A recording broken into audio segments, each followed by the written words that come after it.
14 বছৰ বনবাসৰ পাছত স্বগৃহলৈ উভতিছিল প্ৰভু ৰামচন্দ্ৰ। ৰামৰ আগমনৰ আনন্দত অযোধ্যাবাসীয়ে পাতিছিল দীপাৱলী। অযোধ্যালৈ যেন পুনৰ ঘূৰি আহিছে প্ৰভু ৰামচন্দ্ৰ।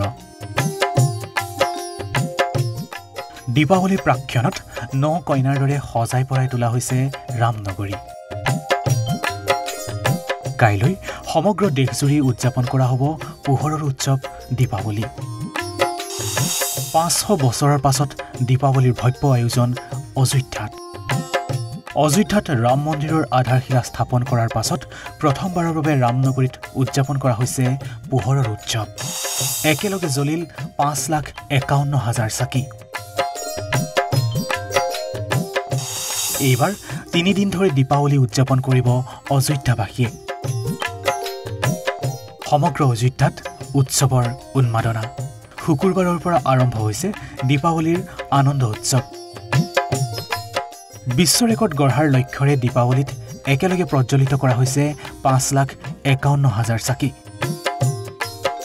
শুকুৰবাৰে পুৱা ৰামায়ণৰ একাদশ স্কন্ধৰ ওপৰত সাকেত মহাবিদ্যালয়ৰ পৰা উলিওৱা হয় ৰথযাত্ৰা।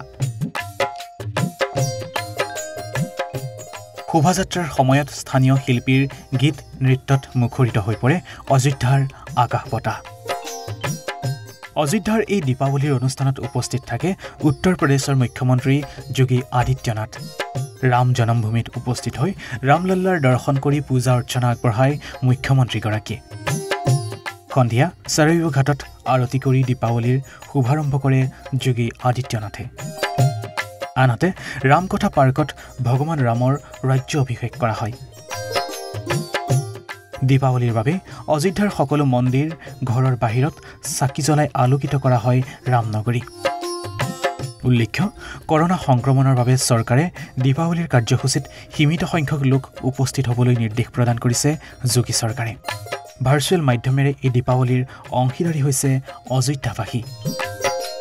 নেশ্যনেল ডেস্ক, ঈশান নিউজ।